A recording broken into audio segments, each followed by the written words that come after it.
الحمد لله رب العالمين والصلاة والسلام على أشرف الأنبياء والمرسلين وعلى آله وأصحابه أجمعين رب اشرح لي صدري ويسر لي أمري واحلل عقدة من لساني يفقه قولي ولا حول ولا قوة إلا بالله العلي العظيم أما بعد السلام عليكم ورحمة الله وبركاته.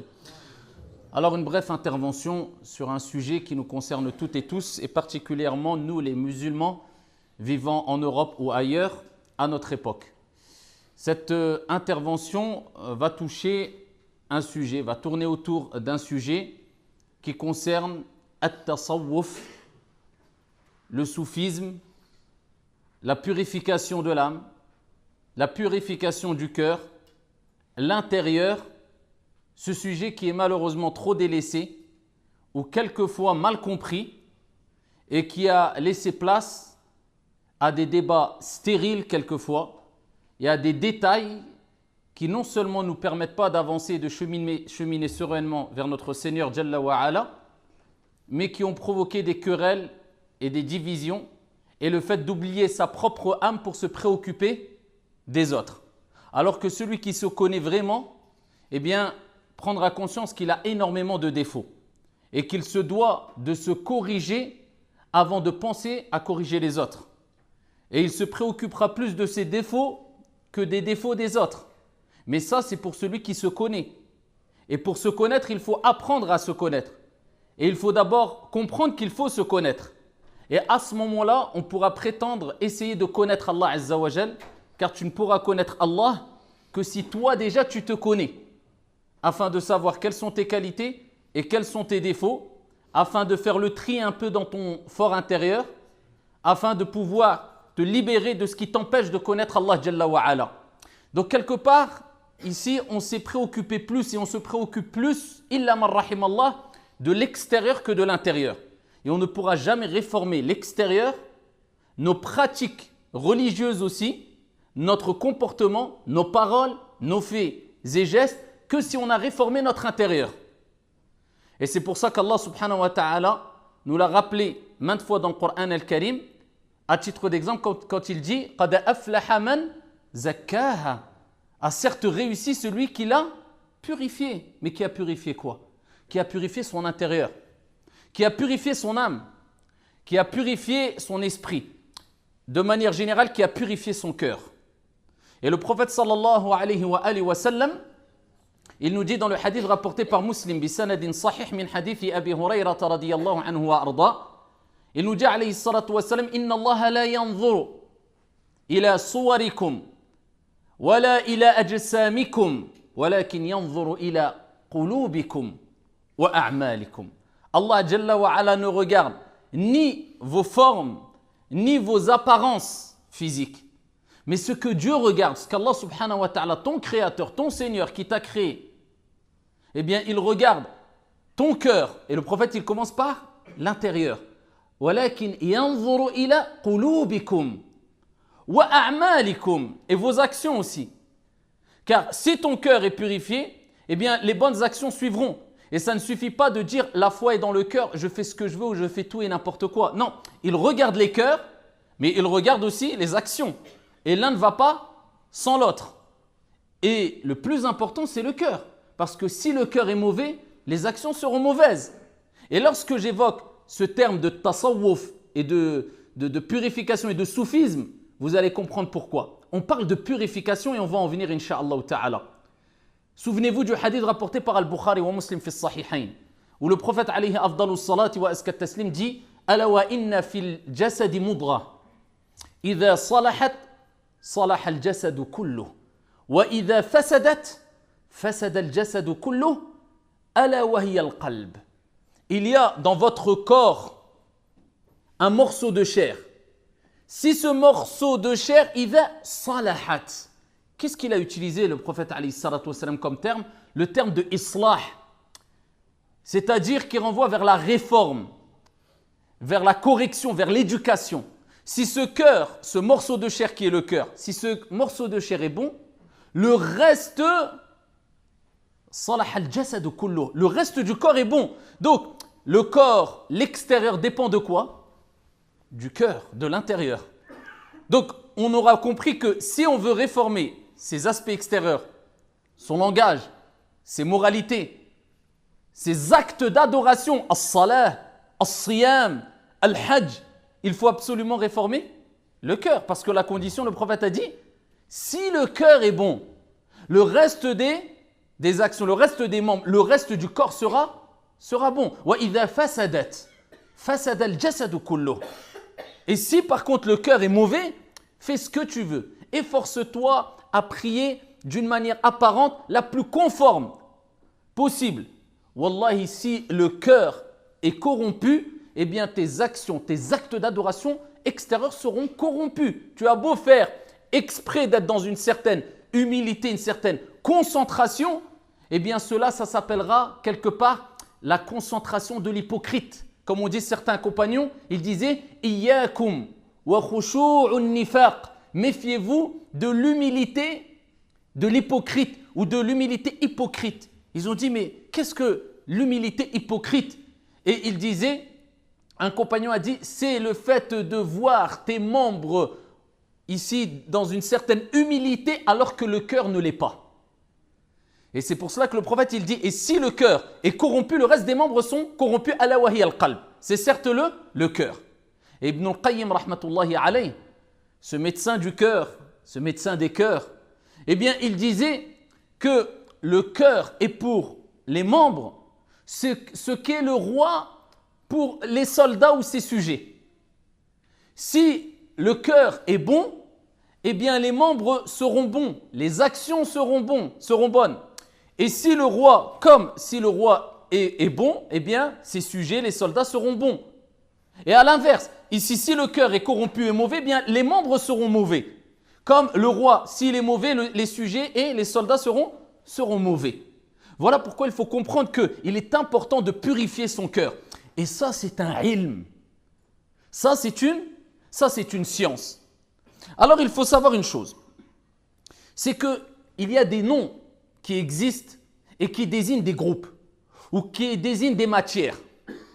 Nous, ce qui nous importe, ce n'est pas le nom en soi-même, mais c'est ce que renferme ce nom-là et c'est les finalités qui sont voulues à travers ce nom-là. Amma le nom, appelle la chose comme tu veux à partir du moment où tu n'en fais pas une cause de division ou de mauvaise compréhension de la religion ou tant que cela ne te pousse pas à avoir un esprit sectaire ou alors à penser que le nom suffit sans mettre en application le contenu et l'essence que renferme ce nom-là. Il faut savoir qu'à l'époque du prophète alayhi salatu wassalam, ilm al-tajwid, la science du tajwid, elle n'existait pas. Si vous voulez, c'était en eux, ils la connaissaient cette science. Ilm al-nahu, al-balagha, tout ce qui est la rhétorique, la grammaire arabe, il n'y avait pas cette science-là qui était codifiée comme maintenant on l'a. Ilm al-usul, usul al-fiqh, les sciences des fondements du droit, il n'y avait pas cette science-là à l'époque du prophète alayhi salatu wassalam. C'est-à-dire qu'il y avait le wahi, la révélation, ils avaient un degré de compréhension tellement élevé et ils avaient le meilleur des éducateurs qui avaient la révélation directement qu'ils n'avaient pas besoin de développer ces sciences-là. C'est venu bien après, à partir du 2e siècle, 3e siècle, 4e siècle, les générations qui sont venues après, ils ont vu qu'il y avait une nécessité de codifier certaines sciences, d'expliquer certaines sciences parce qu'elles étaient mal comprises par beaucoup de gens qui n'avaient pas vécu dans les meilleurs siècles. C'est-à-dire de mettre en place des méthodologies afin de comprendre des matières religieuses, des sciences religieuses, des sujets religieux. C'est pour cela qu'à l'époque du prophète alayhi salatu wassalam et des compagnons sahaba, ils lisaient le Coran, il n'y avait pas al-ashkal, il n'y avait pas les ponctuations, il n'y avait même pas an-nuqat, les points. Le ba, ils savaient si c'était ba, ta, tha ou. Il n'y avait pas de ça. Ensuite, ils ont mis les points. Parce que ici, les musulmans ont commencé à se mélanger, à se disperser, à ici aller un peu dans les 4 coins du monde. Des nouveaux ont embrassé l'islam qui n'avaient pas le niveau de science qu'ils avaient eux. Donc il fallait expliquer pourquoi on en est arrivé à dire ba et pas bi, bou et pas boun. Et donc ils ont codifié ces sciences-là. Eh bien, c'est la même chose pour le tajwid, c'est la même chose pour al-usul, la même chose pour le fiqh, la même chose pour etc. Et la même chose aussi pour at-tasawwuf. La même chose pour cette science-là qui, les musulmans aujourd'hui, illa man rahimallah, n'ont pas compris que c'est une science à part entière. C'est une science qui doit faire partie de la vie du croyant et du musulman. Mais à l'époque des compagnons, c'était quelque chose d'intrinsèque quelque part, c'était en eux. C'est-à-dire qu'ils vivaient cette purification de l'âme, ils vivaient cette purification du cœur, ce bon comportement, al-ihsan, l'excellence, an ta'bud Allah ka'annaka tarah, d'adorer Dieu comme si tu le voyais. Si tu ne le vois pas, lui il te voit. Ils vivaient comme ça. C'est pour cela que quand on lit ici tout ce qui concerne al-zuhd wal-raqa'iq qu'avaient les compagnons radiyallahu anhum wa ardahum, l'attendrissement des cœurs, l'ascétisme qu'avaient les compagnons, on voyage. On se dit mais ils étaient dans une autre planète.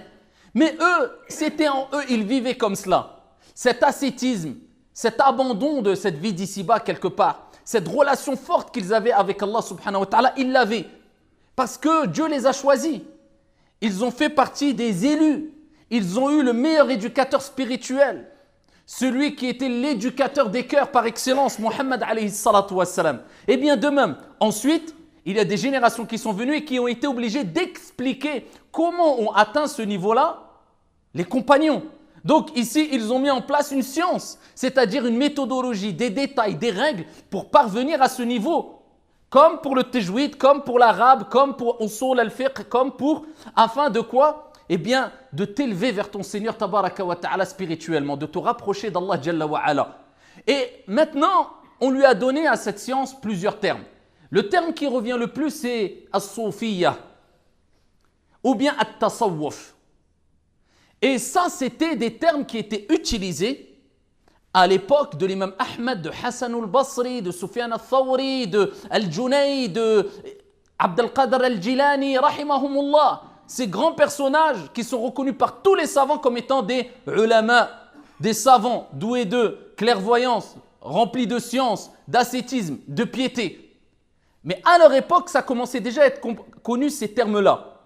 Donc ce terme qui est as-soufiyya, le soufisme, on le retrouve dans beaucoup de livres. Par exemple, pour l'instant, je suis en train de lire un livre qui fait partie des livres qui poussent à l'attendrissement du cœur.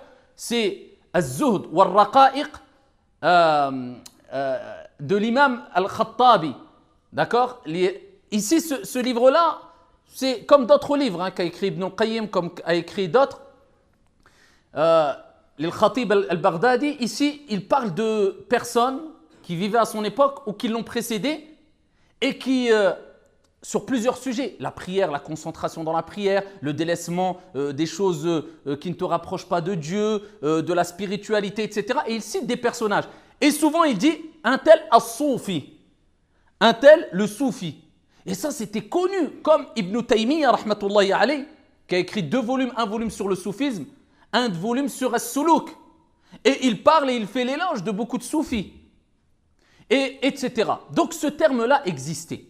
Et on va approfondir les choses pour montrer quel est le juste milieu dans la compréhension de ce terme-là. Parce que malheureusement, à chaque fois qu'un groupe apparaît et qu'il se donne une appellation, il y aura des choses dans ce groupe-là, à travers la compréhension de ce terme-là qui désigne un groupe, chez les adeptes de ce groupe-là, des erreurs, des choses mauvaises et des choses bonnes. Quelquefois du laxisme, quelquefois de l'exagération. C'est comme cela, dans tous les domaines. Et ainsi aussi dans ce domaine qui concerne at-tasawwuf, as-soufiyya, donc les soufis, ou bien at-tasawwuf, la purification. Donc aujourd'hui, quand on entend des termes, nous, ce qui nous intéresse, ce n'est pas le terme en lui-même. C'est pourquoi ce terme-là, pourquoi ce nom de ce groupe-là, qu'est-ce qu'il renferme? Et là, à ce moment-là, on dira, est-ce que d'après la méthodologie, d'après les fondements qui représentent ce nom-là, est-ce que c'est conforme à la législation, à la religion, oui ou non? Si oui, nous on dira c'est pour se repérer ce nom-là. Mais nous, peu importe du nom, à partir du moment où il ne crée pas de division. Mais nous, la base, c'est que Allah dit dans le Coran, c'est lui qui vous a donné l'appellation de musulman. On est musulman, ni plus ni moins. Amma quand je vais apprendre une science quelconque, je vais apprendre le fiqh, je dis fiqh, pour que je sache qu'est-ce que j'apprends, quelle matière je traite, la jurisprudence, comment prier, comment jeûner, comment faire le hajj, comment me marier, etc.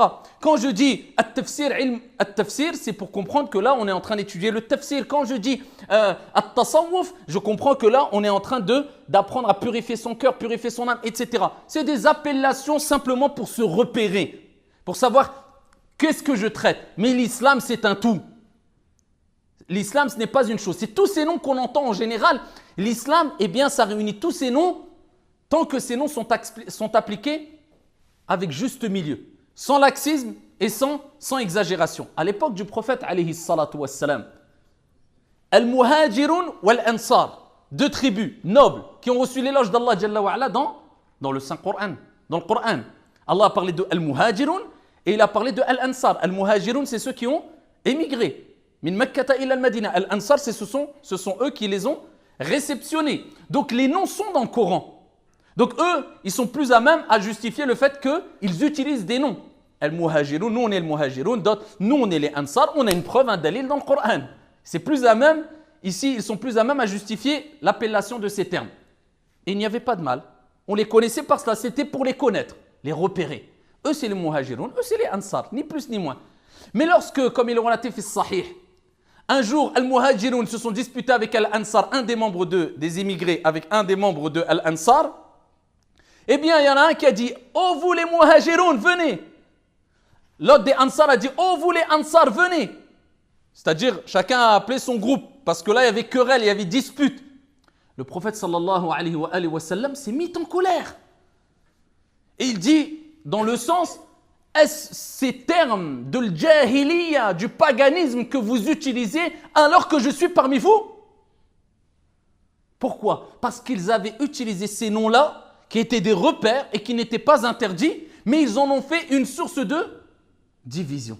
Pourquoi? Vous les Muhajirun, vous appelez le Muhajirun, vous êtes meilleurs que les Ansar, et vous les Ansar, vous êtes meilleurs que les Muhajirun, et vous utilisez ces termes-là pour vous disputer, et il dit, vous utilisez des termes, une manière de comprendre ces termes de l'jahiliya, du paganisme, alors que je suis parmi vous. Alors que dirait le prophète sallallahu alayhi wa sallam? Ça, on parle de sahaba, des compagnons, agréés par Dieu, radiyallahu anhum wa radu an, dhalika liman khashiya rabbah. Ça, Allah Jalla wa Ala les a agréés, il a été satisfait d'eux, ils ont été satisfaits de Dieu subhanahu wa ta'ala, d'Allah. C'est-à-dire de ce que Allah leur a accordé, leur a prescrit. Nous, qu'aurait dit le prophète alayhi salatu wassalam? Que doit penser de nous Allah Jalla wa Ala alors qu'on se dispute avec c'est pas une seule querelle, ce n'est pas on se dispute jour et nuit avec animosité, où on voit des gens qui se disent musulmans prêts à s'entretuer tout simplement parce que quelqu'un a un nom et l'autre n'a pas le même nom que lui, ou un tel a écouté un shir que l'autre n'a pas écouté, ou qu'un tel a prié d'une manière alors que l'autre n'a pas prié de la même manière. Et ensuite, on se dit, on est dans le haqq, on est sur la vérité. Wallahi, si tu suis cette voie-là, eh bien, tu es dans le batil, tu es dans le faux. Ça n'a jamais été la méthodologie approuvée par le prophète alayhi afdalus salati wa askat taslim. Nous sommes musulmans, il y a des termes, mais ces termes doivent bien être compris. Donc, quand on utilise at-tasawwuf, ce terme-là, parce que le but principal, c'est de parler de ce terme-là et ce qu'il renferme particulièrement. Certains appellent cette science-là la science de at-tasawwuf ou bien du soufisme, ou bien, c'est-à-dire, qu'est-ce qu'ils veulent par ce terme-là? Ils veulent la purification. Ils veulent dire, ils veulent indiquer le délaissement quelque part des choses mondaines, pas totalement bien sûr, mais qui ne te rapprochent pas de Dieu, afin de te consacrer totalement ou particulièrement à la connaissance de ton Seigneur tabaraka wa ta'ala, à atteindre un degré où tu adores Dieu comme si tu le voyais, si tu ne le vois pas, lui il te voit, c'est-à-dire al-ihsan. Et ils ont utilisé le terme as-soufiyya. Pourquoi? Bien que les savants divergent sur la raison, mais parmi les raisons qui ont été apportées, c'est que le soufisme renvoie vers ce qui est le terme musaffa ou bien safa, c'est-à-dire la purification, ce qui est purifié. D'autres ont dit non, ils se sont appelés as-soufiyya, les soufis, ainsi parce qu'à l'époque, il y a des gens qui ont vu d'autres personnes eh bien, se consacrer beaucoup plus à la vie d'ici-bas qu'à l'au-delà et commencer à être à pencher plus vers les plaisirs mondains que ce que Dieu nous a réservé dans l'au-delà. Et ils ont voulu avoir un certain détachement avec ce qui peut attirer l'âme, comme bien-être, comme... Et ils ont décidé de prendre des habits de sauf, c'est-à-dire de laine. Et ils se sont différenciés des autres à travers cet habit-là qui les poussait à avoir une certaine modestie et un certain détachement avec les parures d'ici-bas. Et depuis, se consacrer dans ce qu'on appelle le zuhd et al-wara', l'ascétisme et la crainte scrupuleuse d'Allah subhanahu wa ta'ala. Et as-soufiyya, sur quoi était le soufisme, sur lequel étaient les grands savants comme Al-Hassan al-Basri, comme Ibn al-Qayyim, comme à travers leurs textes, à travers l'éducation de l'âme, Al-Junayd, qui est suivi cette tariqa, plus dans le Maghreb et dans le madhab maliki, Abd al-Qadir al-Jilani, eux étaient sur al-haq. Wala shakka fi dhalik wala ray. Il n'y a aucun doute sur cela. Donc ça, c'était le véritable soufisme. Ce que je vous dis maintenant, ce que je suis en train de vous dire, la purification de l'âme, du cœur, se connaître afin de connaître ses défauts et à ce moment-là, connaître Allah subhanahu wa ta'ala pour se rapprocher d'Allah jalla wa ala de sorte qu'on l'adore comme s'il nous voyait. Et si on ne le voit pas, certes lui il nous voit. Et si on n'a pas atteint ce degré-là, au moins nous pouvons atteindre et nous nous efforcerons d'atteindre le degré de al-muraqaba, c'est-à-dire sentir que Dieu nous surveille et nous regarde. Comme Ibn al-Qayyim rahmatullahi alayhi a dit, quand tu te retrouves seul dans l'obscurité et que ton âme t'appelle à commettre un péché, et honte du regard d'Allah. Et dis-lui à ton âme, celui qui a créé l'obscurité me voit. Parce qu'Allah c'est Ar-Raqib, celui qui surveille, celui qui voit, celui dont rien ne lui échappe. Donc ce soufisme-là, nous sommes tous d'accord que c'est la voie utilisée. Alors maintenant, aujourd'hui, le problème, c'est que lorsqu'on utilise ce terme-là, il renvoie vers une mauvaise compréhension du soufisme, malheureusement, pour beaucoup. Est-ce que ça veut dire qu'on doit généraliser en disant que tous ceux qui suivent cette voie du soufisme sont des égarés, adorateurs des tombes, innovateurs? C'est un pur égarement. Car là, tu es en train de dire que ceux qu'on appelait as-soufi, dans de nombreux textes, de atba' at-tabi'in ou bien de paroles de atba' at-tabi'in, de paroles de... Eh bien, ils sont égarés. Par contre, c'est du cas par cas. Si quelqu'un nous dit que le soufisme se résume à aller adorer une tombe ou à aller invoquer une personne parce qu'elle a été connue pour sa piété, en lui demandant de nous accorder un quelconque bienfait, si pour certains le soufisme se résume à vouloir tourner et danser dans certaines mosquées, en prétendant qu'on va faire un acte qui va nous rapprocher de Dieu. Si pour certains, le soufisme se résume à penser à Dieu intérieurement, croire en Dieu intérieurement, sans faire suivre cela par des actions conformes à la législation, à travers une clairvoyance et une science claire, eh bien, ce soufisme-là, c'est un pur égarement et c'est une mauvaise compréhension, ce soufisme-là, entre guillemets, du vrai soufisme. Nous sommes d'accord. Mais si tu comprends par at-tasawwuf, la purification de l'âme, une science qui fait partie de l'islam, comme il y a la science du fiqh, la jurisprudence, la science de usul al-fiqh, de tajwid, des règles du Coran, c'est-à-dire une science qui te permet de connaître ton âme, d'éduquer ton âme, de purifier ton cœur, de donner une âme à tes actes d'adoration, de donner une âme à tes actes d'adoration, de t'élever spirituellement vers Allah subhanahu wa ta'ala, de goûter à la douceur de l'iman. Parce qu'il y a l'iman, la foi, et il y a halawatul iman, le goût, la douceur de la foi. C'est deux choses différentes. À travers les paroles de ceux qui ont marqué l'histoire, d'attendrir ton cœur. Si pour toi c'est ça le soufisme, eh bien tu es sur la vérité. Donc aujourd'hui, certes, j'utilise ce terme pour un peu remettre les choses de manière très brève et résumer les choses en place et à leur place. Mais aujourd'hui, pas d'intérêt de dire je suis soufi ou je suis... Là, je suis dans une matière qui me permet d'éduquer mon âme. Tu peux l'appeler comme tu veux. La science du comportement, la science de l'ihsan, la science de la purification de l'âme, la science de l'éducation de l'âme. ou bien la science du soufisme, ou bien du tasawwuf, c'est la même chose. À partir du moment où tu as bien compris que désigner vraiment et réellement le terme tasawwuf et le soufisme réel. Mais c'est la même chose.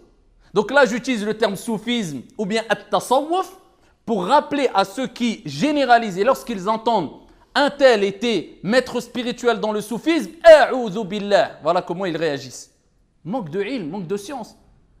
Ibn al-Qayyim en a parlé, Ibn Taymiyyah en a parlé, Al-Junayd en a parlé, les plus grands des savants en ont parlé. Comment cela, toi, tu réagis comme si tu n'as même pas compris le sujet? Si peut-être tu vas lui dire, parce que certains utilisent des noms de savants qui sont des maîtres spirituels dans l'éducation de l'âme et ils sont rentrés dans l'excès en utilisant quelquefois une confrérie ou une voie, je parle de ceux qui rentrent dans certaines voies dans l'excès, eh bien les gens quand ils entendent ce nom-là, eh bien ils pensent que c'est un égaré. Voilà, il y a des jeunes, eh bien ils disent non, il ne faut pas écouter Abd al-Qadir al-Jilani ou alors lire ses écrits, A'udhu billah al-Junayd, parce qu'ils entendent que des soufis qui sont rentrés dans l'excès, eh bien ils utilisent les termes, ces termes-là. Mais eux sont innocents des égarements et des excès qui sont faits à leur nom. Amma eux, ils n'ont rien à voir. Eux restent des maîtres spirituels, restent des éducateurs de l'âme, restent des références. Alors, est-ce qu'ils sont parfaits? Abadan. Al-kamalu lillahi azza wa jal. As-tu vu une personne d'entre les savants et d'entre les plus anciens comme les contemporains, parmi les compagnons, des personnes qui sont parfaites et ils sont exempts d'erreurs ou de péchés? Non. Que dire de ces savants? Ils ont fait des erreurs et ils ont fait du bien.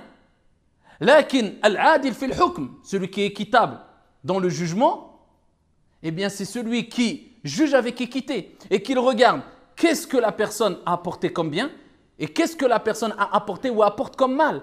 Si le bien est beaucoup plus grand que le mal, pourquoi tu vas renier le bien? Est-ce que tu aimerais qu'on réagisse vis-à-vis de toi ainsi? Ça c'est de l'ingratitude, ça c'est du manque de pudeur. Tout le monde fait du mal, tout le monde fait des erreurs. Et peut-être même que ce que tu vois toi comme une erreur n'est pas une erreur. Donc un peu de pudeur et de retenue lorsqu'on juge des gens, quand ils jugent, ils disent « Oui, celui-là il a fait des erreurs, mais alhamdoulilah, ouais, il fait quand même du bien, on laisse les erreurs. » Bon déjà c'est mieux que celui qui dit « Celui-là il a que du mal. » Mais déjà toi qui dis ça, celui-là il a du bien et du mal, il a fait des erreurs. Est-ce que tu es sûr que les erreurs que tu as vues sont des erreurs? Peut-être ce sont des erreurs pour toi, mais peut-être ce n'est pas des erreurs. Peut-être tu as mal compris les choses. Elle est où cette retenue? Vous voyez pourquoi aujourd'hui on s'est consacré et on se consacre plus aux autres? C'est parce qu'on ne se connaît pas et on ne cherche pas à se connaître et on a mis de côté cette science de la purification et de l'éducation de l'âme, alors que c'est une science, c'est une matière, madda, qui a toujours existé. À l'époque des compagnons, à l'époque du prophète, plus que cela, c'était une matière, une science, un sujet qui était le plus central ou un des plus centrales dans la vie des compagnons et du prophète alayhi salatu wassalam.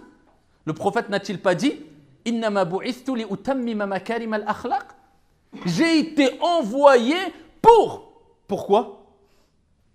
Pour réformer, pour parfaire les bonnes moralités. C'est ça la science que je suis en train de vous citer. C'est l'éducation de l'âme afin de quoi? Corriger son cœur afin que quoi? Eh bien les actes suivent. Tu parles correctement, tu agis correctement, mais pour cela, l'un ne va pas sans l'autre, mais il est obligatoire pour nous de passer par la réforme du cœur avant d'arriver à ce comportement. Les gens vont lire, oui, il faut que je parle bien, oui, il faut que je... Mais si tu n'as pas compris comment éduquer ton cœur, purifier ton cœur, tu pourras lire ce que tu veux, tu n'arriveras pas à parler correctement. Tu n'arriveras pas à te corriger dans ton comportement, dans ta relation avec les gens et ta relation avec Allah subhanahu wa ta'ala. Tu ne pourras pas. Le tawhid ne peut passer que par la purification de l'âme. يَوْمَ لَا يَنْفَعُ مَالٌ وَلَا بَنُونَ إِلَّا مَنْ أَتَى اللَّهَ بِقَلْبٍ سَلِيمٍ. On a l'impression qu'on a mis ce sujet, mais c'est tout sur l'apparence, tout sur le regard des gens, tout sur l'extérieur. Alors qu'Allah dit, il parle du jour dernier. Le jour où ni les biens, ton argent, ni les enfants, ce que tu aimes le plus, ne te profiteront en rien, sauf celui qui vient avec un cœur pur, avec un cœur saint. C'est quoi un cœur saint? C'est un cœur purifié de tout ce qui va t'éloigner de Dieu, de toute mauvaise chose. La mauvaise intention, la mauvaise... C'est ce qui va te permettre ici de réussir au jour dernier. Et c'est avec ce cœur saint que tu pourras être sincère envers Allah, adorer ton Seigneur, l'unique, te purifier de toute forme de shirk, de concrétiser at-tawhid. Et at-tawhid, ce n'est pas des paroles et une science écrite qu'on répète, mais c'est une science qui se vit. Lors des épreuves, tu sais qu'Allah Jalla wa Ala, c'est lui Al-Azim, c'est lui qui est ala kulli shay'in qadir. Tu sais que si toutes les portes se ferment, Allah subhanahu wa ta'ala, c'est lui Al-Fattah, celui qui ouvre toutes les portes. Tu vis avec, à travers les noms sublimes de Dieu et ses attributs pour connaître Dieu, car Allah se présente et se décrit à travers ses noms parfaits et ses attributs sublimes. Mais ça, c'est quelle science, celle-là? Si tu n'as pas compris que c'est la science de l'éducation de l'âme, de la purification de l'âme, tu n'as rien compris, Abdallah.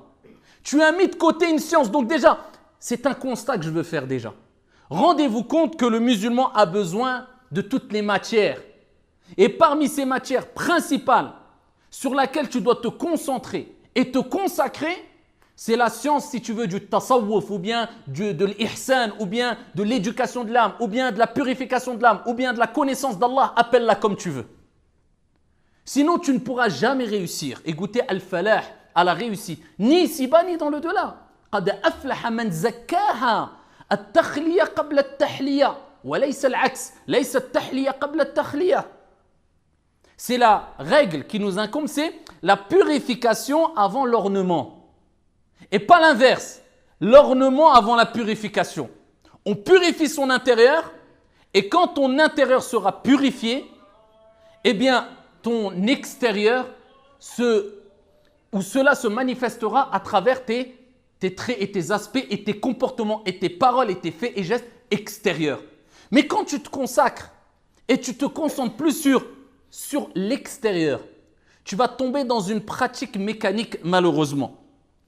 Donc, pour juger un groupe, on ne va pas juger le groupe parce qu'il s'appelle telle ou telle chose, ou tel groupe, ou telle dénomination. Non, ce qu'on va regarder, c'est qu'est-ce que renferme le sens de ce nom-là et quelle est la méthodologie de ce groupe-là qui se réfère à telle dénomination ou autre.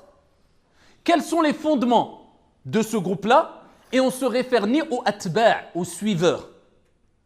Et on fait attention afin de savoir est-ce que ce nom-là crée la division ou pas. Wallahu rabbil Ka'ba. Si vous avez compris ce que je viens de vous dire, alhamdulillah, vous avez fait un grand pas dans votre vie et vous allez agir avec beaucoup plus de clairvoyance qu'autre chose et vous avez matière pour répondre clairement et simplement aux gens qui s'affilient à tel ou tel groupe. Nous, on ne renie pas le nom, mais on analyse avec équité. Allah Jalla wa Ala dit dans le Coran al-Karim لا يجرمنكم شنآن قوم على أن لا تعدلوا اعدلوا هو أقرب للتقوى واتقوا الله.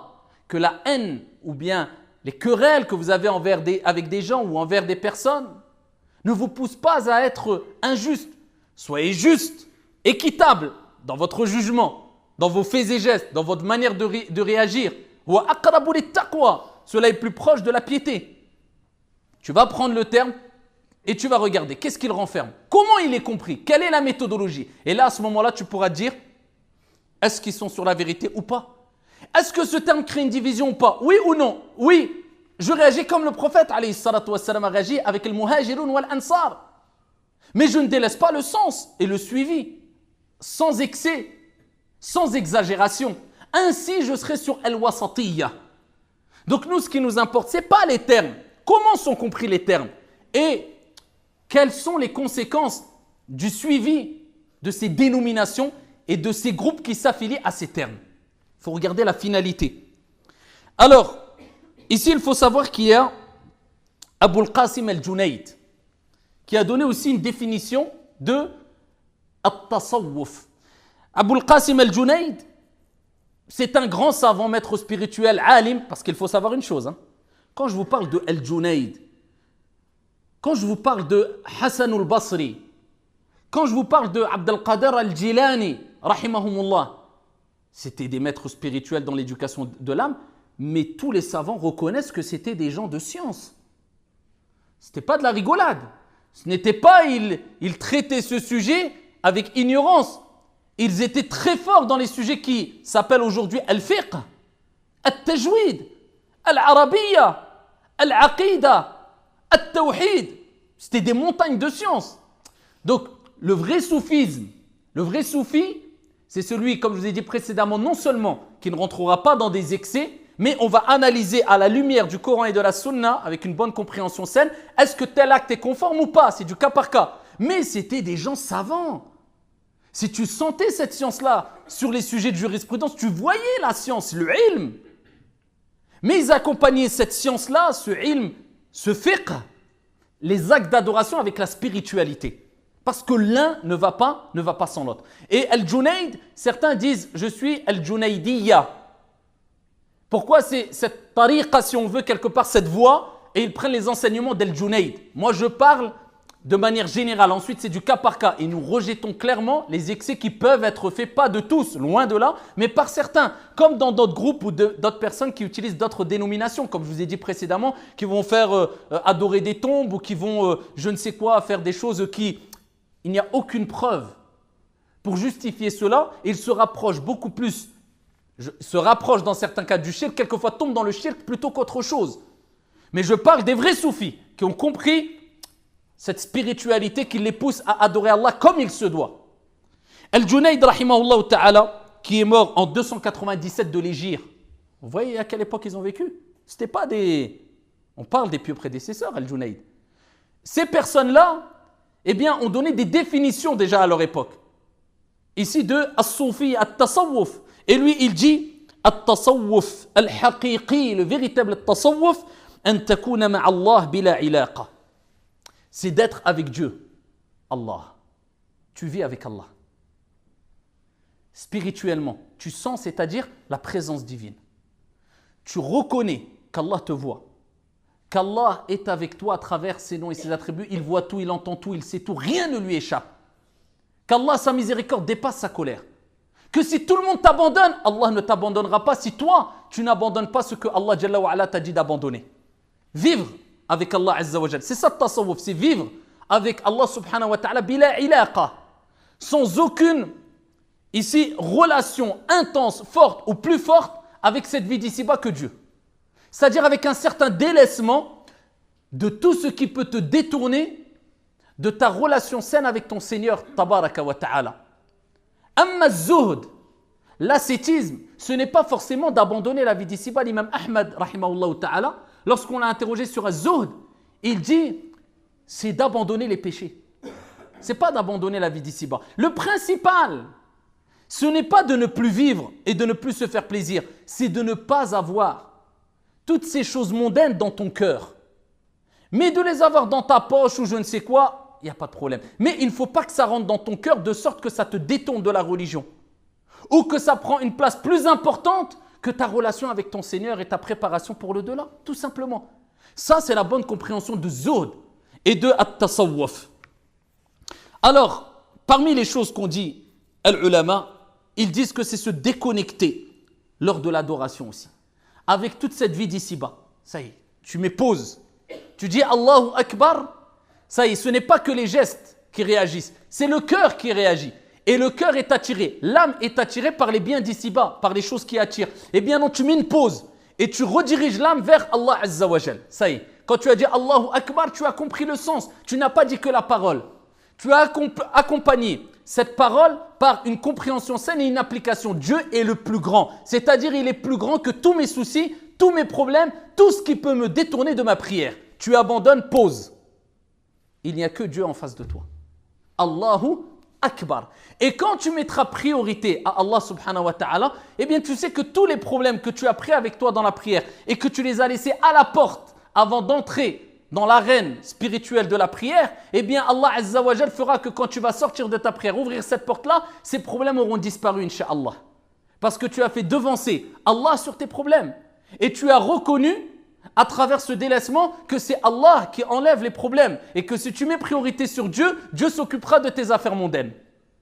Ça, c'est se déconnecter concrètement à travers les actes d'adoration. Vivre l'acte d'adoration de manière spirituelle et pas à travers simplement des gestes. Et Ibn al-Qayyim, rahimahullah ta'ala, a rappelé aussi l'importance de ce sujet parce qu'il est connu pour tous ses écrits et ses livres sur la spiritualité et la purification du cœur. Ibn al-Qayyim, lui-même a écrit un livre, des volumes qui sont références, des volumes de référence dans le monde musulman aujourd'hui, qui est Madarij al-Salikin. Mais Madarij al-Salikin, c'est le sharh quelque part, l'explication de Manazil al-Sa'irin, d'un livre qui a déjà été écrit par quelqu'un avant lui. Qui était qui? L'imam al-Harawi al-Soufi, un maître spirituel soufi qui est l'imam al-Harawi. Ibn al-Qayyim rahmatullahi alayhi a repris ses écrits, a ajouté, diminué certaines choses et a expliqué d'autres choses. Donc, cette voie-là n'est pas nouvelle. Elle est aussi ancienne que la voie qu'utilisent certains quand ils enseignent al-Aqidah, ou bien al-Tafsir, ou bien al-Tajwid, ou bien Usul al-Fiqh, ou bien al-Nahu, etc. Rien de nouveau. Ibn Taymiyyah, rahimahullah ta'ala, de même, a fait l'éloge de certains soufis, maîtres spirituels, éducateurs de l'âme, et a critiqué d'autres voies du soufisme.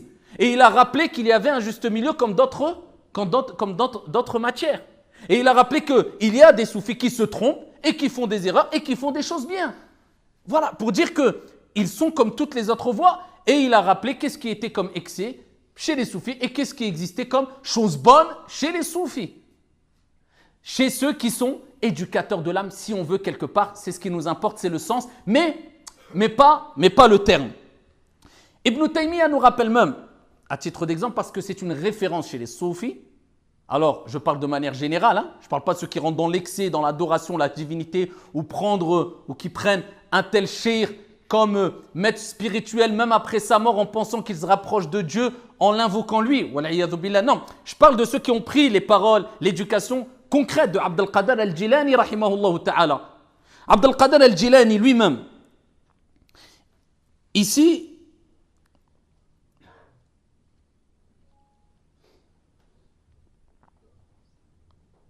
Abd al-Qadir al-Jilani, rahimahullah ta'ala, ce maître spirituel, comme Ibn Taymiyyah, rahimahullah ta'ala, le rappelle, il dit un jour, il était dans un désert,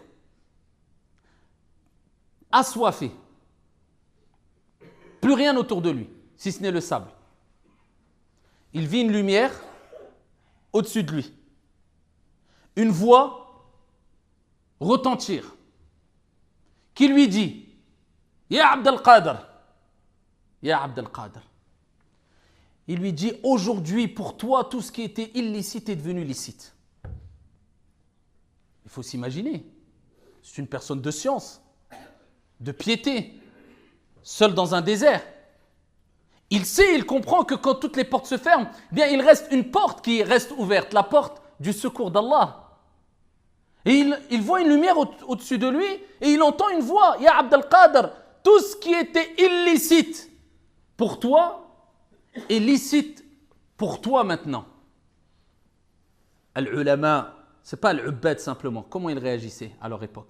Avec clairvoyance, avec ilm. Ils savaient faire la part des choses entre l'égarement et la vérité. Entre le mensonge et la vérité. Qu'est-ce qu'il a dit? Il dit, A'udhu billah, je cherche protection auprès d'Allah, ô toi ennemi d'Allah. Et là, il a entendu une voix après que la lumière disparaît, après que la lumière a disparu.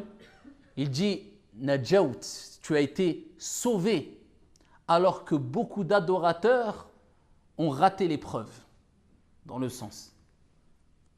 C'était une personne qui il gardait les pieds sur terre. C'était des gens de science. Ils savaient que quand il y avait une chose qui venait du diable, des insufflations sataniques, et une chose qui venait vraiment de Dieu, al-karamat, ces sortes de miracles à qui Allah Jalla wa Ala octroie à des personnes saintes, pieuses, vertueuses, al-awliya, les rapprochés d'Allah subhanahu wa ta'ala. Et ça, Ibn Taymiyyah le cite, alors que c'est une référence chez As-Soufiyya, et certains rentrent dans l'excès à travers cet homme-là.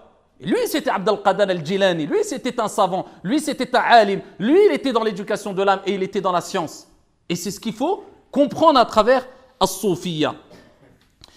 Et alors que lui, il était né, pour vous donner une idée, une ordre d'idée, Abd al-Qadir al-Jilani, mort en 561 de l'Hégire. Ouais, c'était des gens qui étaient dans une époque où, vous savez que l'imam Malik rahmatullahi alayhi a dit la science diminue et ne cessera de diminuer, d'accord, ne cessera de diminuer depuis l'époque des prophètes. La science, elle a diminué, elle diminue, elle ne cessera de diminuer.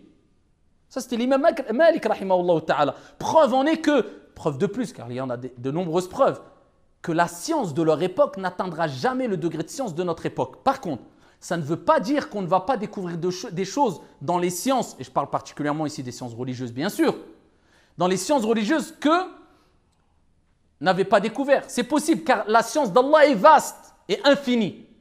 Lakin, de manière générale, le degré de science qu'avaient atteint eux, et particulièrement ceux qui étaient des 3 générations, le prophète, as-sahaba, at-tabi'in, atba' at-tabi'in, et parmi eux les 4 grands savants références dans le monde musulman, Abu Hanifa, Malik, Shafi'i, Ahmad, c'est un degré qui est, quelquefois, on a du mal à y croire. Quand tu savais que l'imam Shafi'i, quand il lisait une page, il était obligé de mettre sa main de l'autre côté de la page parce qu'il retenait tellement vite quand il lisait la page de gauche, la page de droite, il avait peur de retenir en même temps la page de gauche. L'imam al-Bukhari, 1 million de textes par cœur. 1 million de textes par cœur. Ceux-là, c'était des élèves, des grands savants de Malik, Shafi'i, Ahmad. C'était leurs élèves. Ils étaient à un degré de science énorme, élevé, très élevé.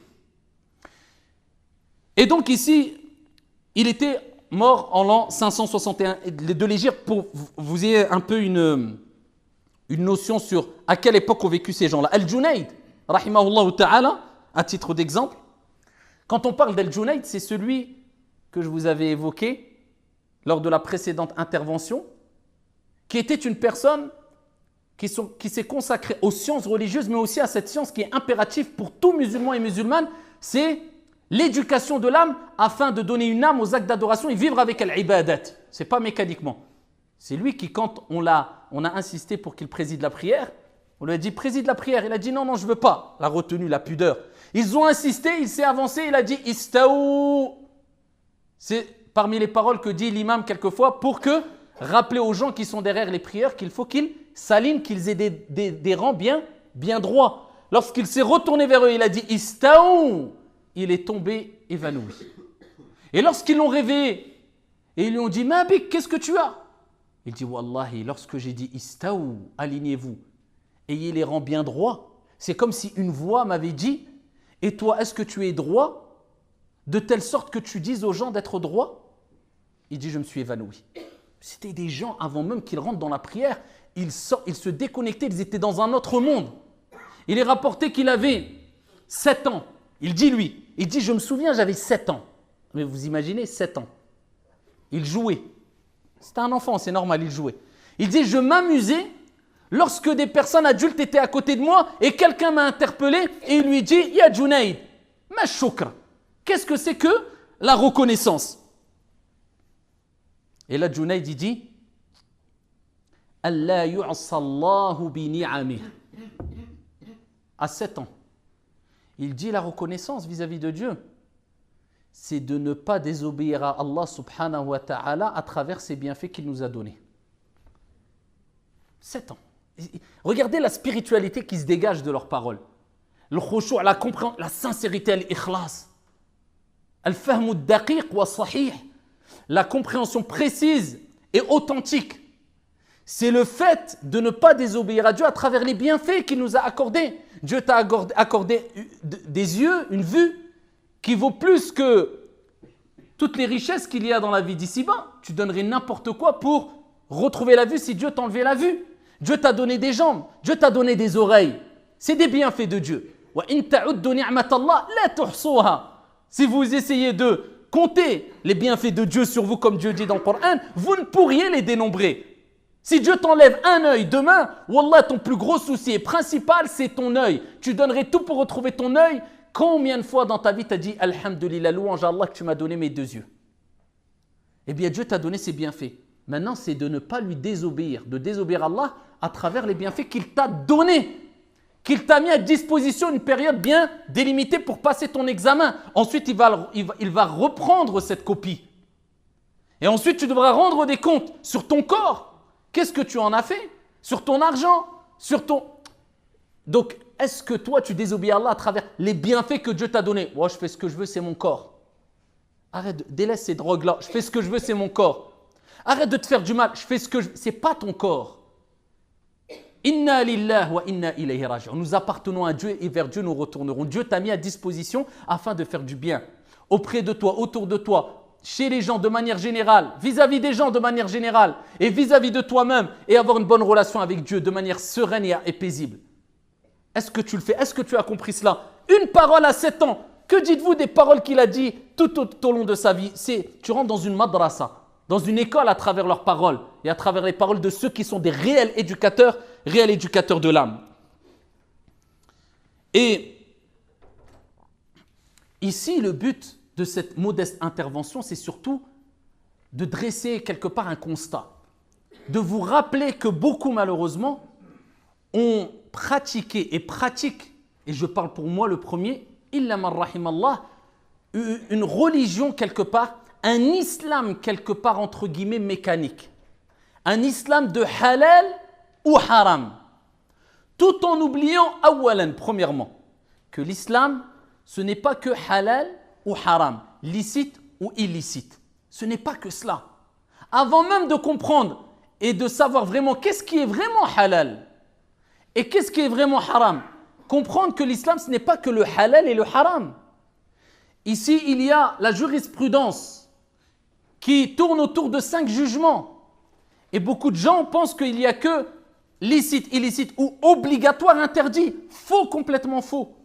Vous savez qu'à l'époque des plus grands des savants, l'imam Shafi'i, l'imam Ahmad, l'imam Malik, avant qu'ils disent qu'une chose était haram, illicite, eh bien il y avait réflexion et réflexion, prudence et prudence.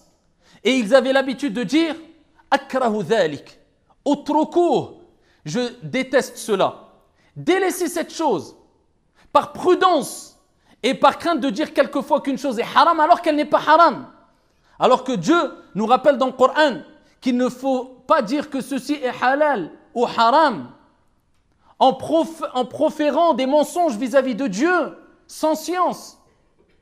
Il y a 5 jugements en islam. Il y a ce qui est wajib, ce qui est obligatoire. Et ça, on ne le renie pas aussi parce qu'il y a un deuxième excès, des gens qui, pour eux, ils ne veulent jamais entendre qu'une chose est obligatoire ou interdite. Il y a des obligations en islam. Il y a des interdits en islam. Il y a un cadre. Et pour avoir une harmonie tout au long de sa vie, il faut avoir un cadre. Il y a ce qui est obligatoire. Ce qui est obligatoire, celui qui le fait, eh bien, il est récompensé. Inch'Allah, il mérite une récompense divine. Celui qui le délaisse, il est pécheur. Il y a ce qui est haram, illicite. Celui qui délaisse ce qui est illicite, eh bien, il est récompensé. Inch'Allah, il mérite une récompense. Et celui qui fait une chose qui est illicite, il est pécheur. Donc ça, ce que je vous dis, c'est ce qui tourne autour de la jurisprudence islamique, c'est-à-dire le droit qu'on doit apprendre. Toute notre vie est faite de droit. La prière, le jeûne, comment faire du commerce, acheter, vendre, etc. C'est ça, c'est ces 5 jugements. Mais il n'y a pas que ce qui est obligatoire et interdit. Il y a quoi encore? Al-makrouh. C'est quoi le makrouh? Ce n'est pas ce qui est haram, c'est ce qui est déconseillé, détestable. C'est-à-dire que même si tu le fais, tu n'es pas pécheur. Et beaucoup de gens confondent le makrouh avec le haram. C'est-à-dire que quand ils entendent qu'une chose est makrouh, ils pensent que c'est haram. Ils se précipitent. Le prophète a interdit, mais dans les interdictions prophétiques, quelquefois ils indiquent, comme disent les savants, ils expliquent d'après d'autres textes, que ce n'est pas interdit catégorique, un interdit catégorique, mais c'est un interdit qui, d'après les autres textes, montre que c'est déconseillé, pas interdit catégoriquement. Donc il y a le makrouh. Donc à toi de savoir est-ce que c'est haram, makrouh, etc. Le makrouh, c'est si tu le délaisses, tu mérites une récompense. Mais si tu le fais, tu n'as pas de péché. Mais dans ilm al-tasawwuf, cette science de tasawwuf, c'est vivre aussi avec al-wara'. Les vrais soufis, vous savez c'est qui? C'est ceux qui vivent avec la crainte scrupuleuse. C'est-à-dire que même quand il y a le makrouh, s'ils peuvent le délaisser, ils le délaissent. Ça, c'est les vrais soufis. Il y a aussi ensuite le al-mustahab. C'est quoi le mustahab? As-sunnah, si tu veux. C'est ce qui est préférable. Si tu le fais, tu mérites une récompense, Inch'Allah. Si tu le délaisses, tu n'es pas pécheur encore. Regardez, deuxième des choses où tu n'es pas pécheur. Troisième des choses, al-mubah. Al-mubah, c'est ce qui est permis. Pourquoi? Parce que al-aslu fil ashya al-ibaha wal-hil. Ça, c'est une qa'ida. Le principe de base, tout au long de ta vie dans les choses, c'est la licéité et la permission. Tant qu'il n'y a pas une preuve du contraire. Donc les gens ils disent, le prophète n'a pas fait, je fais. Non, le principe de base, c'est la permission et la licéité. Tant qu'il n'y a pas une preuve qui montre son interdiction, son caractère, ici makrouh, détestable. Donc il y a 3 jugements qui montrent que si tu les fais, tu n'es pas pécheur. Nous, on a montré non, 4 jugements avec le wajib. Nous, on a l'impression que l'islam, c'est plus de haram que le reste.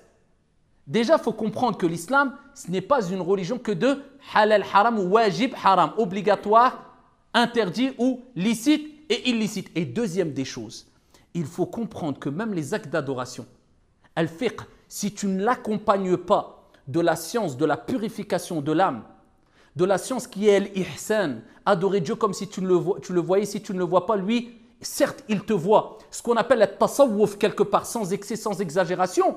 Tu pratiqueras une religion mécanique, une prière sans khushu', sans concentration. Tu feras le jeûne sans comprendre la finalité voulue à travers ce jeûne. Tu vas faire ton pèlerinage sans ressentir rien du tout, si ce n'est que très peu d'émotions et de khushu' et d'humilité. Pourquoi c'est une pratique mécanique? Tu as voulu embellir l'extérieur avant de purifier l'intérieur. Et c'est pour cela qu'il faut s'éloigner, faire et craindre cette pratique mécanique et comprendre que l'islam, c'est une pratique extérieure et intérieure, et l'extérieur passe impérativement par l'intérieur sans rejeter l'extérieur. As-salah, c'est des pratiques, des actes d'adoration ici extérieurs. C'est des mouvements du corps, mais ces mouvements du corps seront accompagnés d'humilité, de crainte scrupuleuse, de khushu', que si tu as purifié l'intérieur, tu as purifié le cœur. Et c'est ce qu'on a besoin aujourd'hui, nous particulièrement dans la communauté musulmane, qui ont abandonné la purification de l'âme et du cœur et la présence divine à travers nos actes d'adoration. Donc ça, c'était un constat, c'était une introduction, si on veut, à la recherche de l'éducation de l'âme et la purification de l'âme à travers votre avancement spirituel tout au long de votre vie. Consacrez-vous aussi à ce sujet-là à travers la lecture et la compréhension du Coran, car le livre d'Allah Azza wa Jalla est le meilleur livre pour purifier ses cœurs. Ce n'est pas simplement la lecture. La lecture et la compréhension de ce que tu lis, le tafsir.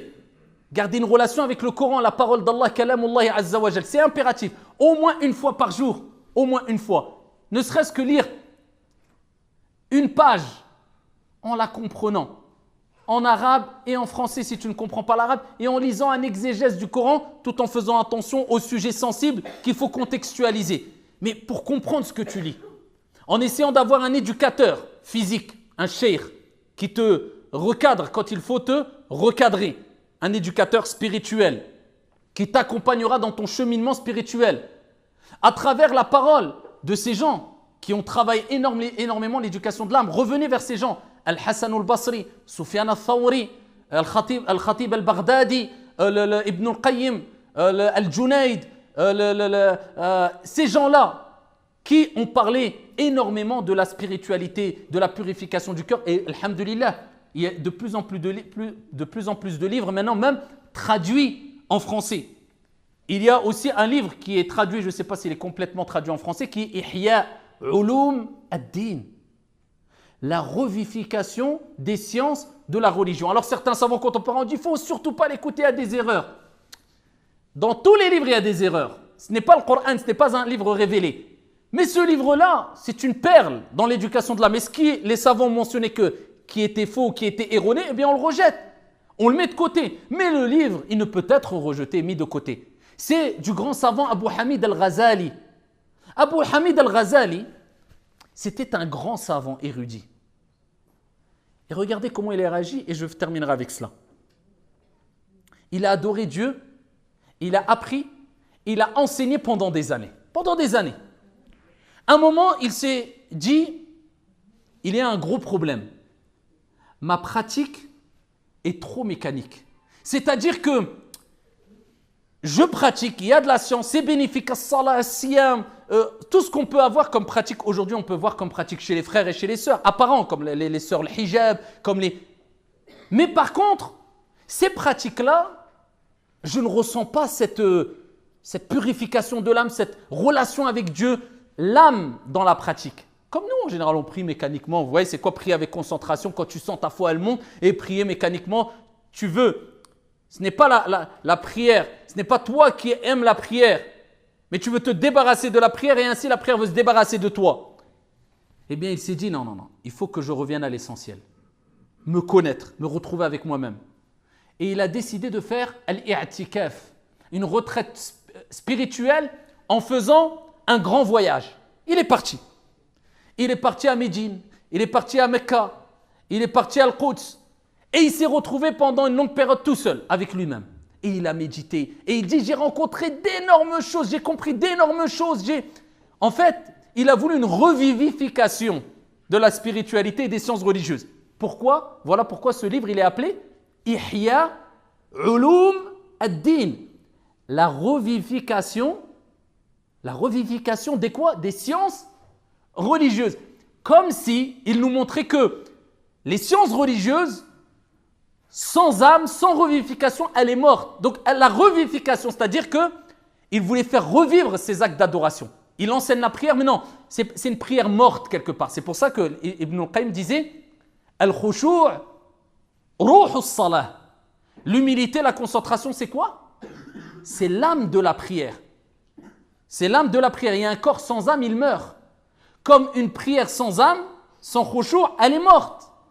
Allah dit قَدْ أَفْلَحَ الْمُؤْمِنُونَ الَّذِينَ هُمْ فِي صَلَاتِهِمْ خَاشِعُونَ. On réussit les croyants qui sont humbles dans leur prière. Et Allah Jalla wa Ala dit قَدْ أَفْلَحَ مَنْ زَكَّاهَا. Il dit encore, a réussi celui qui l'a purifié. Donc la purification, ça te permet d'atteindre al-khushu' et de réussir. Eh bien lui, il a dit, je vais voyager. Ça y est, je laisse. J'ai du ilm, mais j'ai envie de faire revivre ces sciences. Il voyage, il s'isole, il fait l'i'tikaf. D'où l'importance de quelquefois avoir des moments que entre toi et Allah. Il ne faut pas toujours être mélangé. Quelquefois, garde un moment, tu es tout seul. Tu médites et tu parles à Dieu. Tu lui dis des choses. Tu te confies, tu te vides, tu parles à Allah. Comme toi, tu aimerais bien, quelquefois tu te dis, qu'est-ce que j'aimerais bien avoir un entretien avec tel savant ou avec telle personne pour lui raconter tout, pour réagir au moins. Regardez à quel stade on est arrivé. Au moins. Essaie de réagir comme tu réagis là maintenant, en souhaitant, en espérant, en rêvant d'avoir un entretien avec telle personne connue pour sa science. Réagis au moins comme ça avec ton Seigneur Tabaraka wa Ta'ala. En te disant qu'est-ce que j'aime. Et tu peux. Fais le wudu, vas-y. Et parle à Dieu. Dieu ne te répondra pas avec des paroles directement. Mais il te répondra concrètement avec un changement dans ta vie. Parce que toi, tu parles, Dieu t'entend. Dieu sait ce que tu veux avant même que toi, tu le veuilles. Il te donnera. Mais il veut que tu l'invoques et que tu lui montres que, avant d'aller voir les gens, je vais te voir toi, ya Allah. Et je me vide et je pleure et je dis, Allah, je t'aime. Et je reconnais mes déficiences. Et je m'en remets à 100% à toi. Ça, c'est la vraie relation avec Allah subhanahu wa ta'ala. Eh bien, lui, il nous rappelle que pour ça, il faut des isolements. Quelquefois, on a du mal à s'isoler 10 minutes à méditer. Et par contre, passer des heures devant la télé ou devant des je ne sais quoi, perdre du temps. Mais combien de temps t'as laissé entre toi et Dieu pour parler à Dieu? Va parler à Dieu. Tu peux parler à Dieu. Tu t'imagines, on te dit demain, tu parles à un roi.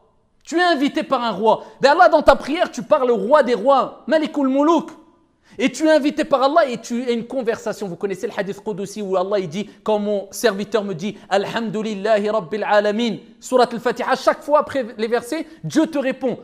Mon serviteur m'a loué. Et Allah il parle avec toi. Une conversation avec Dieu. Tu es dans sujoud. أقرب ما يكون العبد من الله عز وجل وهو ساجد فأكثر الدعاء كما في الصحيح. Le moment où tu es le plus proche d'Allah, c'est quand tu es dans ta prosternation. Le prophète il dit augmentez les invocations. Parle avec Allah Azza wa Jal. Il s'est isolé pendant des jours, des semaines, des mois. Il est revenu. Et là, il a écrit un livre où il a cité certaines choses sur la jurisprudence, etc. Mais quand il citait des aspects techniques de fiqh de la prière, voilà les conditions de la prière, les eaux. Et pour cela, moi, j'invite tout le monde à avoir une cohérence et revenir vers une école juridique, comme je le dis assez souvent. D'après ton origine et d'après l'espace où tu vis, par exemple Malikite, Shafi'ite, Hanbalite, pour avoir un cadre sain, suivre un savant Malik et des millions de savants qui sont les élèves de Malik à travers les siècles, et au moins tu te préoccupes à la spiritualité et tu as une cohérence dans ta pratique. Lui, il évoque par exemple les conditions de la prière, de l'wudu, mais il ne s'arrête pas là. Il a compris qu'il y a une autre chose. Il dit, il va parler de la prière, mais à côté il va parler de quoi? Comment goûter à l'humilité à travers cette prière, dans les ablutions? Comment goûter à la spiritualité dans les ablutions, à zakat? Comment? Vous savez, il a lié, il a fait revivifier les sciences religieuses. Il a dit, Je pratiquais sans spiritualité. C'était mécanique. Et il a écrit ce livre-là qui est magnifique et d'autres textes et d'autres livres et d'autres épîtres et d'autres résumés qu'il a écrits aussi que vous pouvez retrouver, certains en langue française. Donc c'était un résumé pour ouvrir cette porte-là dans votre vie et comprendre vraiment cet aspect qu'on a délaissé malheureusement aujourd'hui. Et je rappelle, il y a le halal et le haram, il y a le wajib en islam. On ne peut pas délaisser la science du fiqh, la science de l'aqidah comme certains le font et se consacrer que à la spiritualité. Comme on ne peut pas délaisser ce sujet de spiritualité ici en délaissant autre chose. Donc l'un ne va pas sans l'autre. On a besoin de toutes les sciences, mais l'âme de notre adoration, c'est la purification du cœur et de l'âme. هذا والله تعالى أعلى وأعلم وأحكم والحمد لله رب العالمين.